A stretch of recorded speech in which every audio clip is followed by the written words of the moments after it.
스타북스 오늘의 책은 위키드입니다. 약자의 편에서 권력에 맞선 초록색 마녀의 모험을 그린 그레고리 머과이어의 소설 위키드. 토니상 3개와 그래미상까지 휩쓴 뮤지컬 위키드의 원작이기도 합니다. 1권과 2권에 걸쳐 초록색 피부를 가진 소녀 엘파바가 학교를 뛰쳐나와 지하 운동회에 뛰어든 아나키스트에서 서쪽 나라의 마녀가 되기까지 흥미진진한 이야기를 담고 있습니다. 오즈의 마법사를 뒤엎는 수정주의 판타지 문학 작품으로 전 세계에 초록색 마녀 열풍을 몰고 온 소설을 다채로운 뮤지컬 영상과 함께 스타북스 성탄 특집으로 만나봅니다. 오즈의 마법사를 유쾌하게 뒤집은 그레고리 머과이어의 소설 위키드. 오늘은 문학평론가 강유정 교수님과 이야기 나눠보겠습니다. 안녕하세요. 안녕하세요. 예, 강유정입니다. 반갑습니다. 네. 예. 위키드는 어떤 소설인가요? 아마 많은 분들이 뮤지컬로 더 잘 알고 계시지 않을까 네. 싶어요. 오늘 우리가 이야기를 나누는 그 1권과 2권의 내용이 이제 뮤지컬의 중심 내용이라 할 수 있겠는데 네. 굉장히 매력적인 소재죠. 그리고 우리가 요즘 영어권에서 특히 판타지 문학을 많이 접촉을 하게 되는데요. 뭐 영화로 만들어진 뭐 나니아 연대기를 비롯해서 그리고 판타지 하면은 가장 먼저 떠오르는 반지의 제왕도 영어권, 이제 영어로 쓰여진 소설인데 그렇군요.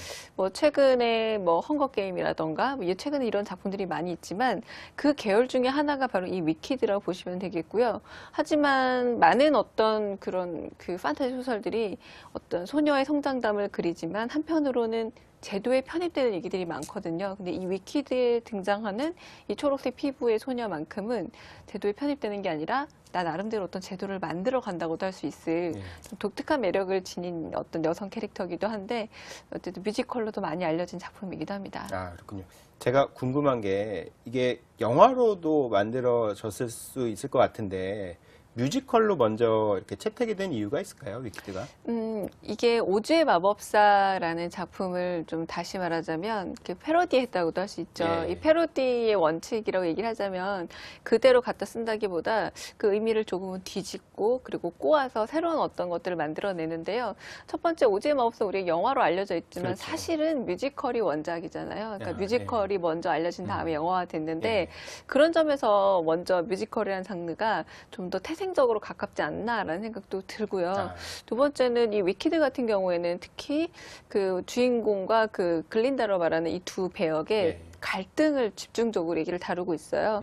외모로 봐도 초록색과 그리고 검은 옷을 입고 다니는 그런 소녀, 아주 금발의 화려한 핑크색 옷을 입고 다니는 소녀. 예. 이런 시각적 이미지가 강렬하긴 합니다만 어쩐지 이를테면 동물들에게 순수한 영혼이 있다라거나 이런 얘기들이 판타지 문법으로 간다면, 영화적으로 간다면 오히려 조금은 뻔한 선택이 될 수 있지만 이런 것들이 만약에 뮤지컬로 얹어지게 될 때는 우리가 생각했던 어떤 피터팬을 비롯한 여러 어떤 장르들이 의외로 연극과 뮤지컬이 원작인 경우가 많았거든요. 예. 그러니까 더 자유롭게 상상력을 펼칠 수 있는 어떤 매체가 전 뮤지컬이라는데 굉장히 동의를 하고요. 예. 이 두 소녀의 갈등이 이야기로 풀었을 때는 어떻게 보자면 뻔할 수 있지만 오히려 음악과 어떤 노래로 펼쳐지게 됨으로써 또 더 적합하지 않았나 생각도 들기도 합니다. 아, 그렇군요.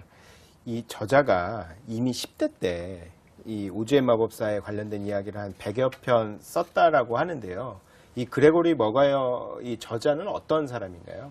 저는 이 저자의 가장 큰 이야기 위해서 가장 중요한 부분이 바로 어린 시절 엄마가 일찍 돌아가신 체험이 굉장히 중요할 것 같아요. 아, 이를테면 그 산후의 어떤 고통 혹은 병이라고도 할 수 있을 텐데 예. 머과이어를 출생하고 난 이후에 그 세상을 금방 떠났기 때문에 예. 엄마가 없는 거죠. 아, 그러니까 결국은 주된 양육자 없이 그리고 어떤 점에서는 애착 관계라고도 보통 예, 얘기하는 예. 그런 것 없이 성장했던 이 소년에게 이야기가 음. 굉장히 중요한 자신에게 정서적 완충제 역할을 하지 않았을까 그랬겠네요. 싶은데 이 오즈의 마법사는 사실은 집을 떠났던 소녀가 집으로 돌아오는 얘기라고 할 수 있거든요. 예, 단순하게 예, 예, 요약을 예. 하자면 그런데 그 집은 조금 어렵게 보통 우리가 문학적으로 얘기를 하자면 엄마의 상징이기도 하죠. 아, 그러니까 예. 엄마이기도 하고 음. 헨젤과 그레텔에서도 그 과자로 만들어진 집에 간 이유가 이렇게 얘기를 해요. 그 집을 많이 먹으면 집이 무너지잖아요. 과자로 만든 예. 집인데 근데 내 몸을 먹이로 내주는 게 엄마 몸이잖아요. 모유도 그렇고 이렇게 계속 엄마한테 붙어 있으면 성장을 못 한다는 건데 소녀의 성장이 결국은 엄마로부터 떨어지고 다시 되는 것처럼 이 머가이어에게는 엄마라는 그런 어떤 정서적인 애착관계 형성이 이야기를 통해서 많이 상상을 통해서 이루어지지 않았을까라는 생각이 들고요. 그런 만큼 머가이어의 많은 작품들에서는 이 엄마의 부재라는 게 상당히 많이 등장을 하기도 하고 또 생각해보면 많은 동화들 민담들, 설화들이 대부분 또 엄마 없는 데서 출발하는 게 많아요. 그래서 그런 부분에 상당히 동일시도 되지 않았을까라는 생각이 듭니다.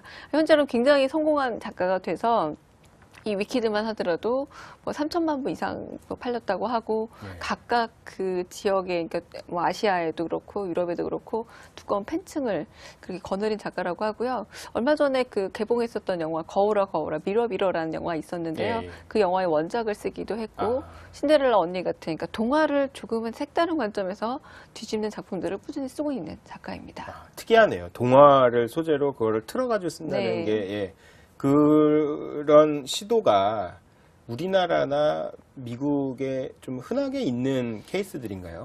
사실은 이 동화라고 하는 게 대부분 민담이었대요.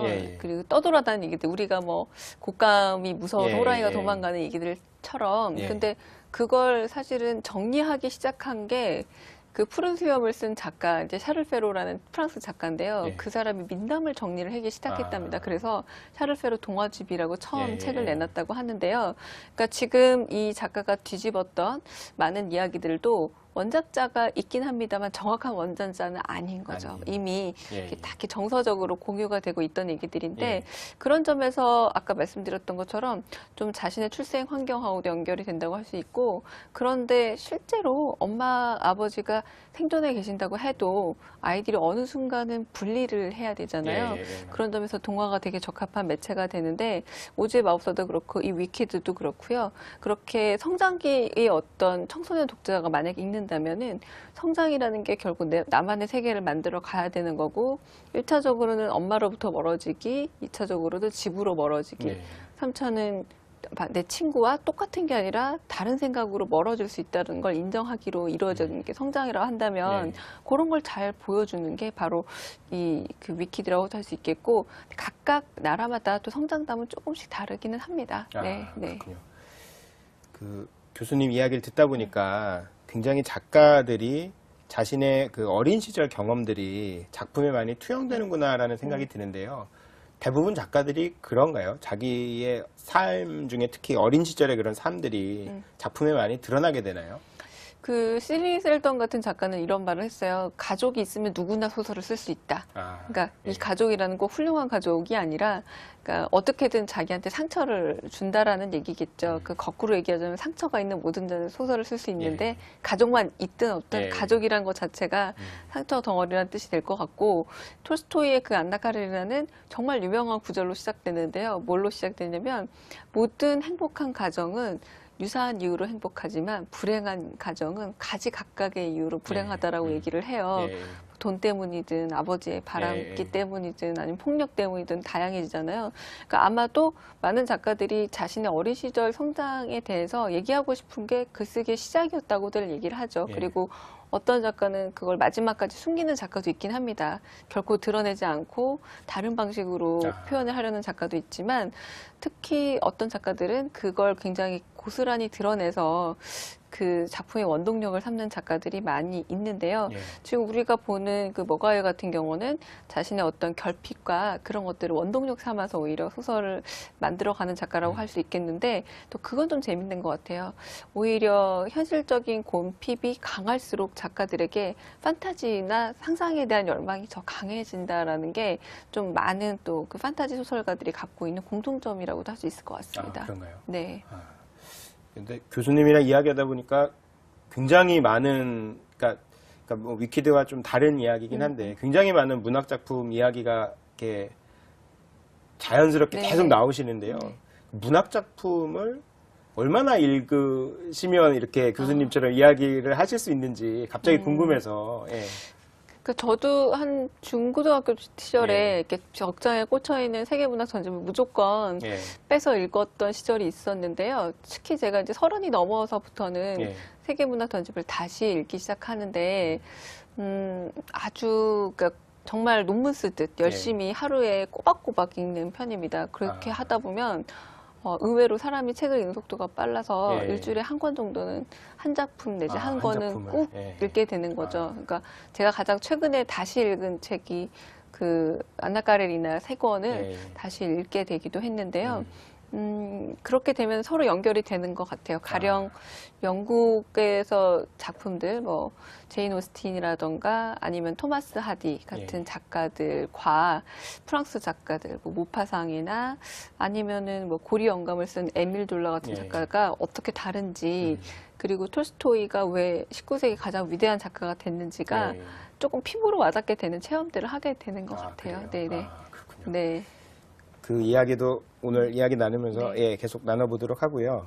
그 또 이제 위키드 책 이야기 말고 올해 특히 우리나라에서 이제 재주목 받은 이유가 뮤지컬 때문인데 2003년에 브로드웨이에서 초연을 시작하고 9년째 예, 그 박스오피스 1위를 놓치지 않고 있다라고 하더라고요. 근데 뮤지컬은 어떤 평가를 받고 있는지 또 궁금한데요. 그러니까 이 주인공과 그 엘파바와 그 글린다의 갈등 그리고 예. 친해지는 과정들인데 특히 저는 이 위키드 1권과 2권이 주요 내용이라 할 수 있는데 너무 재밌는 게 어떤 주인공이든 탄생의 과정이 수월치는 않잖아요. 예.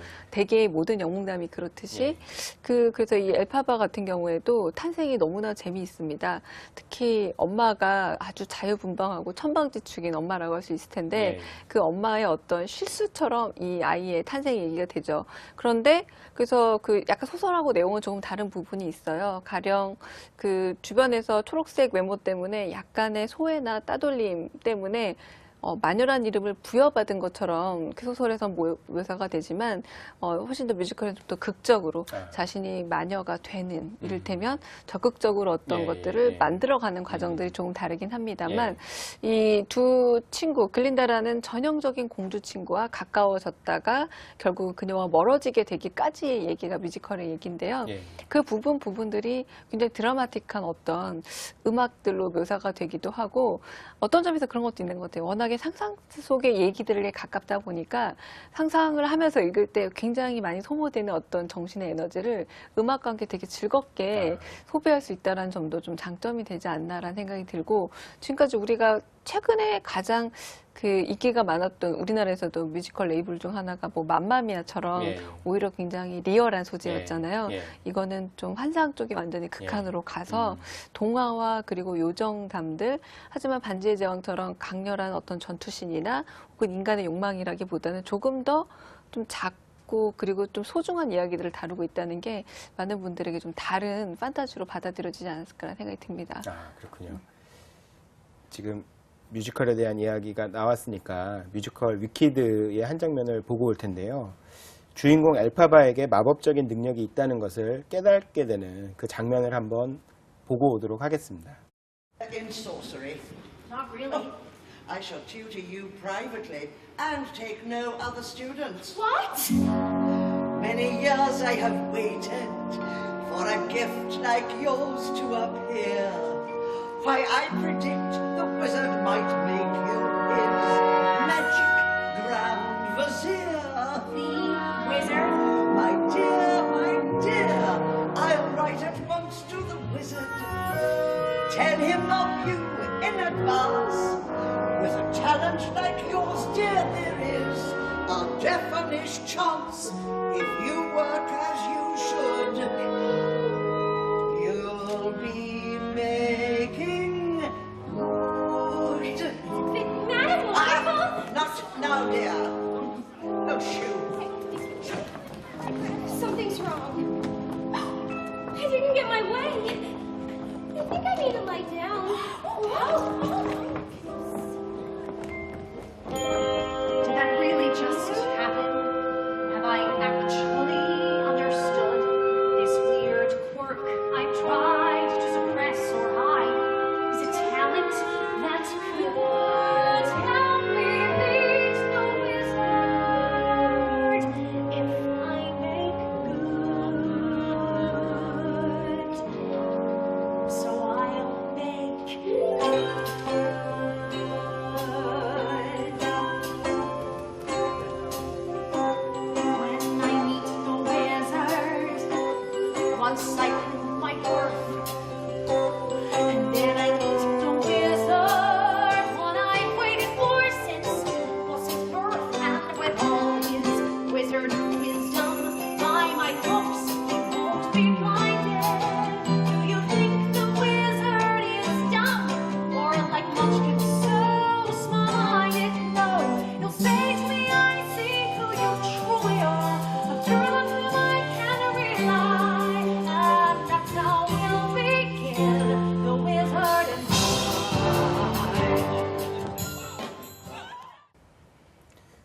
이제 장면을 보고 네. 왔는데요. 이 장면이 원작과 조금 다른 것 같고요. 아까 교수님도 말씀하셨지만 책과 뮤지컬이 좀 다르다라고 이야기하셨는데 뮤지컬에서 좀 주로 책과 다른 부분이 어떤 부분이 있을까요?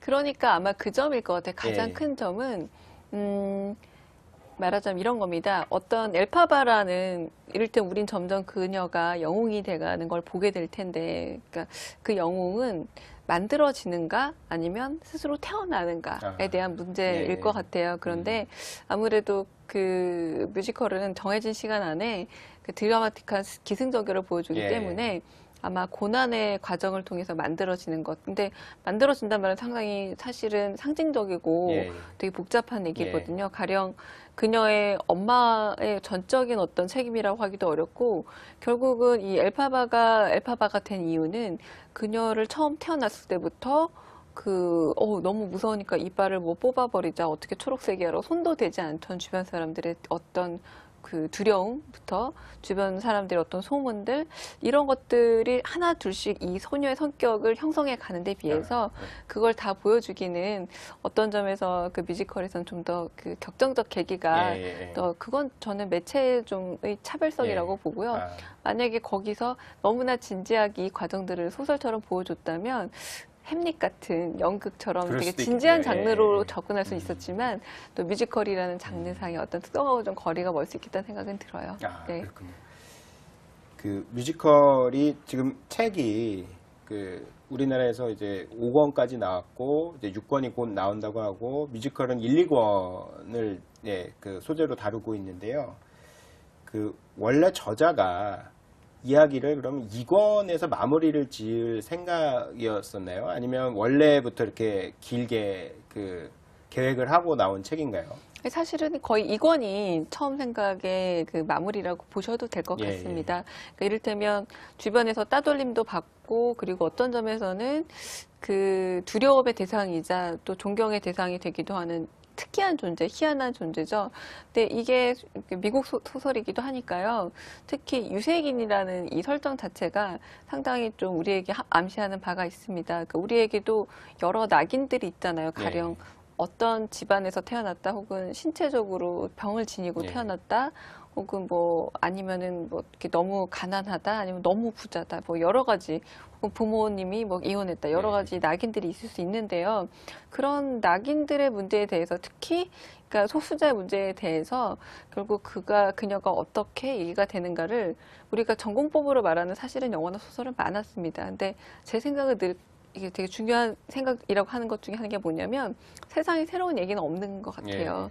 늘 뻔한 얘기지만 결국은 이 머과이어가 오즈의 마법사에 담겨 있는 그래서 우리 이런 농담도 하잖아요. 오즈의 마법사가 사실은 굉장히 좌파적인 그 얘기다라고까지 얘기를 하잖아요. 뭐 여러 캐릭터들 이런 얘기들을 할 때, 근데 그 안에서 담겨 있는 얘기를 또 한 번 뒤집은 거거든요. 가령 왜 늘 금발의 아름다운 소녀는 착한 역할을 해야 되는 걸까?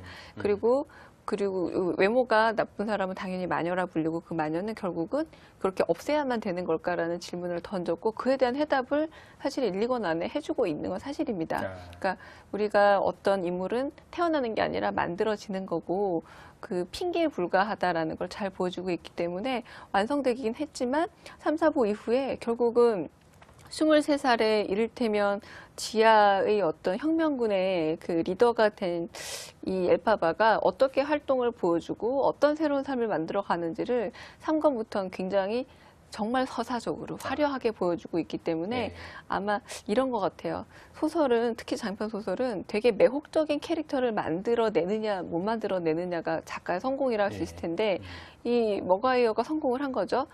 이제 그녀는 많은 독자들의 지지와 사랑을 받고 있기 때문에 어떤 행동을 할지가 너무 궁금한 대상이 돼서 제가 농담처럼 말하자면 아마 머과이어가 혼자 이 친구를 그 엘파바를 없애거나 혹은 소설 속에서 떠나버리게 하기는 어렵지 않았을까라는 생각이 들어요. 그렇군요.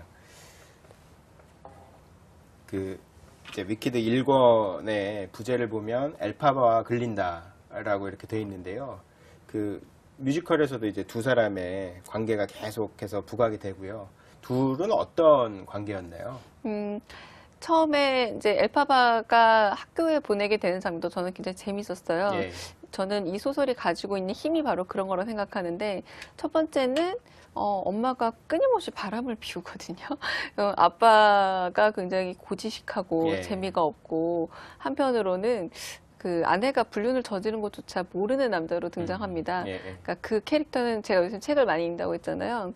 그 마담 보바리의 남편하고 똑같아요. 마담 보바리의 예. 남편이 샤르르라는 남자인데, 그 남자는 그냥 자기 일만 열심히 할 뿐 아내가 어떤 생각하는지 관심도 없고 오히려 모르는, 예. 그래서 모든 걸 너무 존중해주는, 몰라서 아. 존중해주는 남자로 예. 등장하기도 하는데, 여기서도 그런 존재로 그려지죠. 그래서 처음 학교로 가는데 아무도 이 아이를 맡고 싶지 않는데 보낼 수 있는 이유가 딱 하나였어요. 뭐냐면 여기 좀 재정적으로 좀 많이 힘들지 않냐, 도와주겠다는 말 한마디에 예. 아이를 덜컥 받아주거든요. 전 그 부분에서 굉장히 사실적이다. 만약에 예, 내가 만약 아이를 키우는데 그 아이에게 좀 사회적 낙인이라는 게 찍혀 있을 때 그렇게 돌파할 수밖에 없구나라는 얘기를 약간 비꼬듯이 한 거죠, 작가가. 예. 그래서 그렇게 가서 학교를 가게 됐는데 아무도 짝이 되려고 하지 않는 거죠. 그래서 글린다가 약간은 조금은 철없이, 어떻게 보자면 너무나 당당하게, 너무나 나와 엘파바가 룸메이트가 될 리는 없어라는 식으로 예. 굴다가 오히려 가까워지고, 정반대 두 사람이 점점 가까워졌지만, 이 글린다는 오히려 오즈의 마법사에서 굉장히 긍정적인 그 역할을 하고 있는데, 여기서는 하지만 두 사람이 결국은 다른 사람이 될 수밖에 없는 것.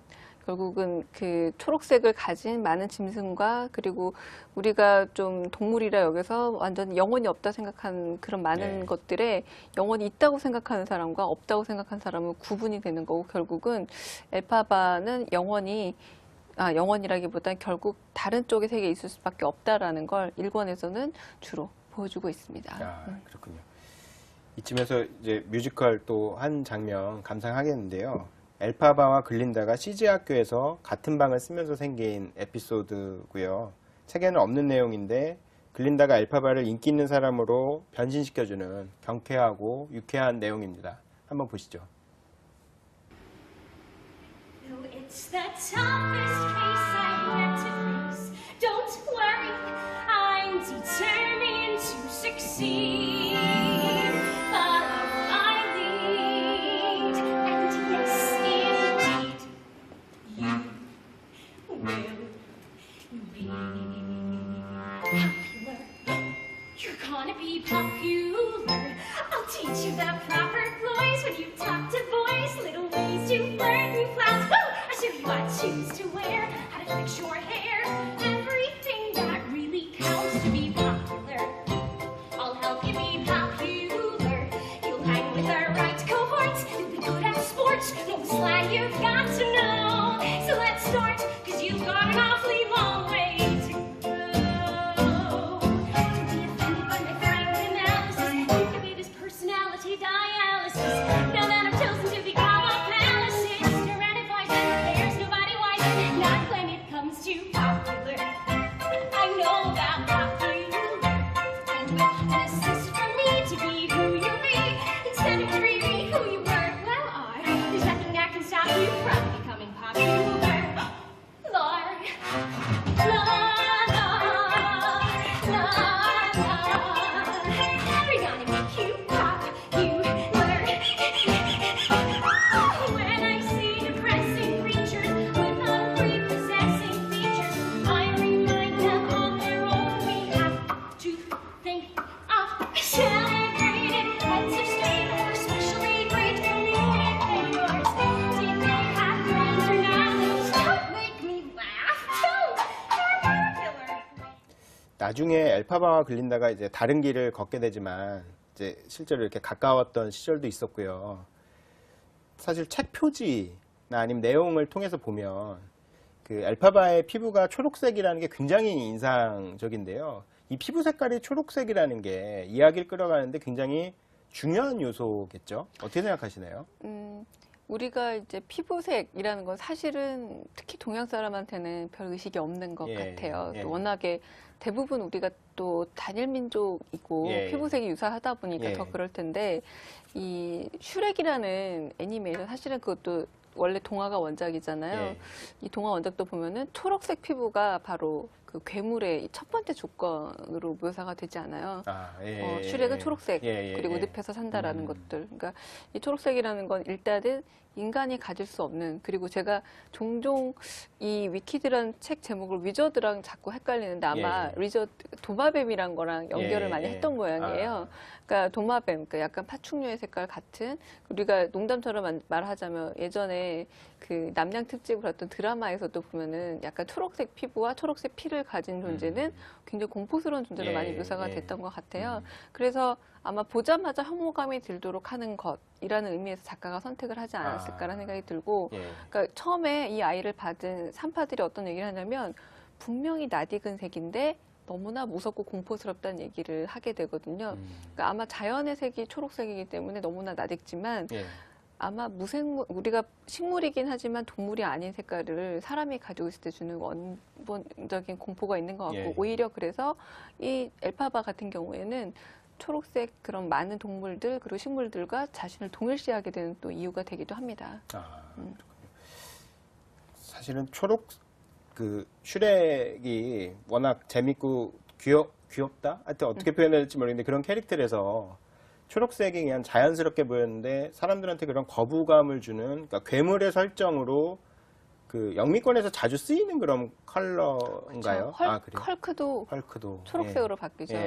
그 평범했다가 갑자기 화가 나면 초록색으로 바뀌고, 아마 생각해 보시면 마스크맨을 비롯해서 많은 그 변신하는 그 괴물들, 특히 변신해서 영웅이 되는 게 아니라 변신해서 괴물로 되는 캐릭터들이 굉장히 초록색으로 많이 바뀌고요. 아까 제가 잠깐 얘기했던 푸른 수염에서도 공포의 대상, 그러니까 여성을 아내들이 매일매일 죽어나가는 그 그 남자의 수염이 또 푸른색으로 묘사가 되기도 하는데요. 그때 엄밀히 말하면 초록색 수염이거든요. 그 푸른 수염도. 그러니까 이 초록색이라는 게 좀 이렇게 자연의 색이긴 하지만 그 인간에게는 좀 공포스러운 괴물이라는 점에서 특히 그 서구 문화권에서는 그 초록색이 좀 합의가 된 색이라고 보여져요. 그렇군요. 네. 그 엘파바 글린다가 그러니까 시즈 학교에서 염소 교수 그 딜라몬드 박사가 살해된 이야기 등등을 들려주기 위해서 이제 오즈의 마법사를 찾아가고 굉장히 사실 그 장면이 굉장히 흥미롭더라고요. 오히려 이제 씩씩할 것 같은 엘파바가 좀 이야기 못하는 사이에 막 글린다가 자기가 막 이야기를 하잖아요. 자기네가 찾아온 이유라던가 그 상황에 대해서 설명을 하고 이런 장면이 굉장히 인상적이었는데요. 그 뮤지컬에선 마법사가 살고 있는 에메랄드 시티에 도착한 두 사람의 그런 흥분과 즐거움을 이제 표현을 해줬는데요. 한번 장면을 한번 보시죠. There are wonders like I've never seen. It's so grand, it's so green. We've found a place where we belong. I wanna be in this life of mine. So all we got for someday. When I can make my way to forte, we'll wander and enjoy. One short day, Emerald City. One short day, have a lifetime of fun. One short day, when we're born, it's easy. Now that we're in here, we've been here before we are done. The nightlife, the hustle and bustle, it's also osmopolitan. Oh, Elfie, come on. We'll be late for Wizomania. I want to remember this moment always. Nobody's staring. Nobody's pointing. For the first time, I'm somewhere where I belong. You look positively emerald. 그 오즈의 마법사 이야기를 보면 이제 오즈의 마법사가 있는 그 에메랄드 시티에 대한 이야기가 이제 나오는데 뮤지컬이랑 어떻게 묘사된 게 비슷한가요? 아니면 그러니까 위키드와 그 오즈의 마법사의 그 배경이 비슷한가요? 어떤가요? 글쎄요. 일단은 이 오즈의 마법사라고 할 때 그를 이를테면 독재자라고 해야 될까? 이렇게 바꿔놓은 거잖아요. 굉장히 가장 큰 차이라고 할 수 있을 것 같아요. 우리가 막연히 생각했던, 그리고 서쪽 마녀도 완전 뒤집어 놓은 거죠. 그래서 그런 이미지 변환이 있기 때문에 생각과는 달리 오히려 그 여기서 말하는 영혼이 있는 동물들이 사는 곳 그리고 그 교감을 할 수 있는 동물들이 사는 곳이 이제 오즈로 묘사가 되는데, 그러니까 그 부분에서 그 뒤집는 재미들이 있는 것 같아요. 그대로 보는 어떤 재미가 아니라, 그래서 오히려 오즈의 마법사에서는 그렇게 무랄돈적인 상상력, 어떻게 정말 사자가 말을 하고, 근데 그 각각 하나하나가 캐릭터들을 사실은 맡고 있었던 거에 비해서 여기서는 그런 캐릭터를 보는 재미라기보다는 조금은 어떤 미국의 현실을 상징적으로 압축하고 있는 듯한 동화의 세계가 결국은 현실과 거리가 멀지 않다라는 걸 보여주는 게 오히려 이 위키드의 매력이고, 그래서 저는 이게 10대 독자들보다는 오히려 20대 이상의 성인 독자들에게 더 재미있지 않을까. 가령 오즈의 마법사를 10대에 읽었던, 어린 시절 읽었던 독자들이 읽을 때 이렇게 뒤집어 보는 재미가 있지 않을까 싶어서 좀 저는 차별성에 더 좀 강점을 두고 싶습니다. 네. 그렇군요. 글린다만큼 엘파바에게 중요한 인물이 이제 그 피에로인데요. 둘은 사랑하는 사이로 발전을 하고요. 두 사람의 그 애절한 사랑 이야기 한번 또 화면으로 감상을 하시죠.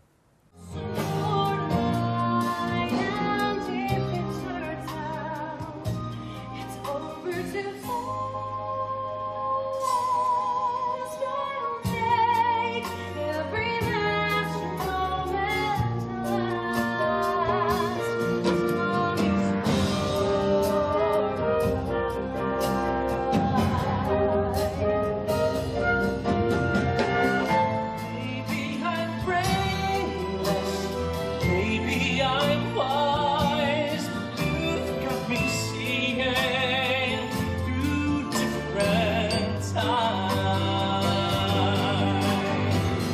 Somehow I've fallen under your spell, and somehow I'm feeling it's all that I felt. Every moment, as long as you're mine, I'll make up my body and make up for lost time. Say there's no future for us as a pair. And though I may know I don't care, just 그 피에로가 비밀 경찰들에 의해서 의문의 살해를 당하고, 그리고 엘파바는 피에로의 부인 사리마에게 그 둘 간의 사랑에 대해서 용서를 구하려고 떠나는데요. 사리마를 만나게 되고, 그래서 용서를 실제로 구했나요? 어떤가요? 뭐 엄밀히 얘기하자면 그 어쩔 수 없이 용서를 할 수밖에 없는 상황인 거죠. 왜냐하면 그 피에로는 세상을 떠났고, 그리고 사실은 진심으로 엘파바가 굉장히 그 사죄를 했기 때문에 겉으로 봐서는 그 용서를 해줬다고 했겠지만, 한편으로는 이 사리마가 이야기를 꺼내기는 걸 원치 않는 거예요. 근데 아예요. 네, 그러니까 진정함 어떻게 보여주면 사죄와 용서는 서로 얘기를 다 할 수 있을 만큼의 그 상태가 될 텐데, 아직 상처가 회복되지 않은 사리마라고 할 수 있겠고요. 그래도 저는 좀 현실적으로 더 느껴졌습니다. 오히려 너무 어떤 여성 연대처럼 같은 사람을 사랑했던 우리끼리 서로 상처를 보듬어 안자라기보다는 사리마는 어쩔 수 없이 운명적으로 그 상처를 떠안는 여인으로 나오게 되고요.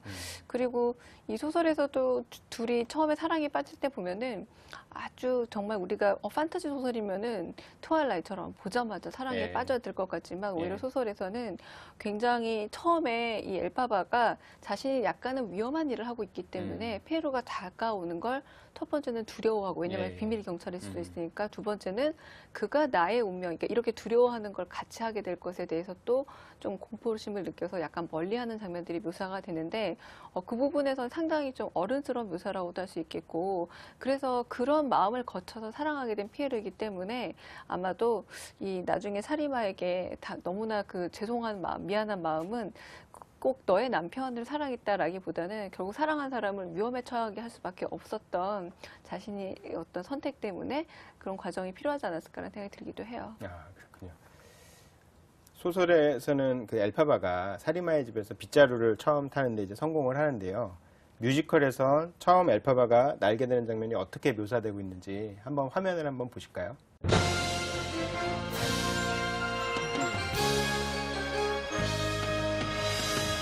tell them how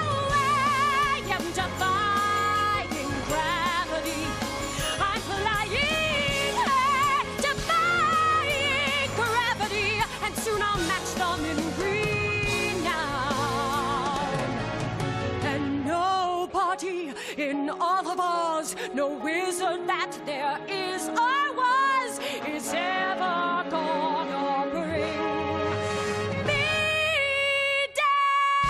I hope you're happy. The neighbor, she's waiting.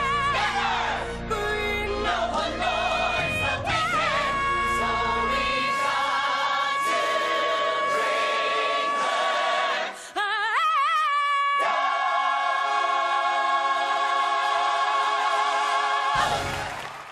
방금 전에 이제 보고 왔던 화면이 Defying Gravity, 그러니까 중력에 도전하다, 뭐 극복하다 이렇게 이제 해석이 될 수 있을 텐데요. 그 중력을 이기고 하늘로 나는 것, 이건 어떤 의미가 있을까요?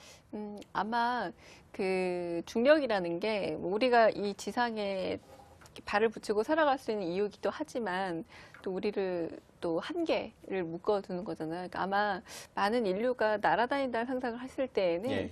뭔가 한계를 극복하고 싶었던 욕망이, 그러니까 죽음을 극복하고 싶고 이런 어떤 열망들이 바로 이제 중력에 대한 겁으로 나왔을 텐데, 특히 중력이 땅에서 작용하는 힘이라는 점에서 많은 인간들 사이에 있는 그런 어떤 편견이라던가 선입견 이런 모든 것들을 좀 암시하는 상징이 될 수 있을 거라고 봐요. 그래서 이 점에서는 특히 그 빗자루를 타고 날아오르는 게, 우리가 그냥 마녀는 처음부터 빗자루를 타고 날아다니면서 언제나 그걸 자기 천부적 재능처럼 여긴다면, 이 소설에서는, 그리고 이 뮤지컬에서는 특히 그게 아니라 정말 발을 딛고 자각한 상태에서 중력을 이기기 위해서 하는, 이를테면 거꾸로 뛰는 어떤 행동이라고 할 수 있을 텐데, 우리가 아는 많은 영웅들이 사실 하늘을 날기는 날죠. 예. 근데 그게 되게 단순히 소박한 유아기적 상상이 어떤 시각적 이미지를 보여준 거에 비해서는 여기서는 확실히 여러 가지 과정, 특히 또 사랑의 실패까지 경험하고 나서 그 상처를 다 안고 그럼에도 불구하고 땅의 세계로 꺼지는 게 아니라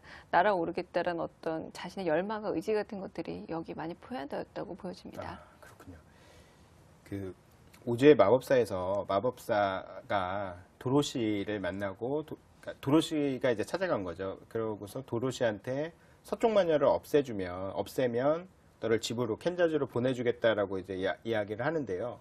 실제로 이제 위키드에서는 서쪽 마녀가 엘파바인데, 그 도로시와 서쪽 마녀가 만나는 이야기가 같이, 그러니까 오즈의 마법사와 위키드가 또 비슷하게 묘사가 되고 있네요. 어떤가요?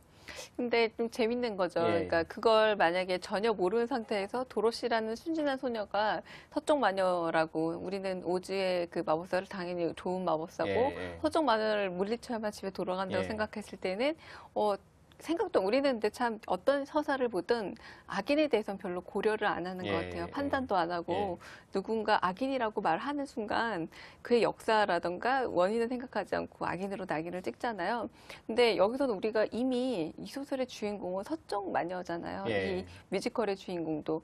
그래서 도로시가 그녀가 하는 선택이 잘못하면 굉장히 위협이 되는 걸 알지만, 예. 재밌는 건 이미 많은 관객과 독자들은 서쪽 마녀의 편에서 결국은 응원할 수밖에 없는데, 저는 그 부분이 좀 천재적 작가의 재능인 것 같아요.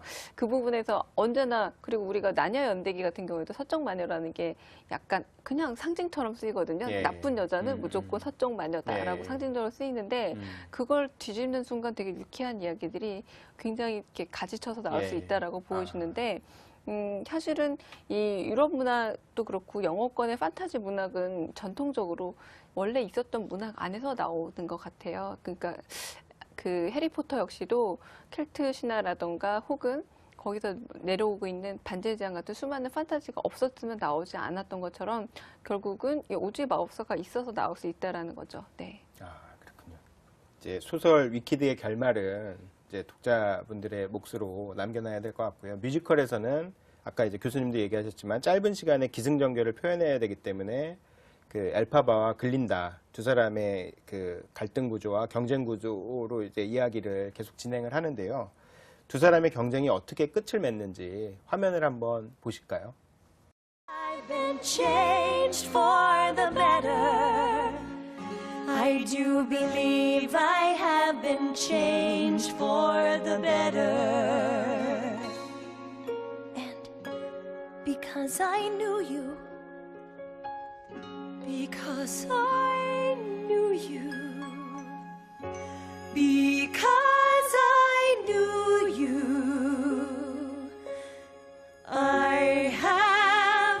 unchanged.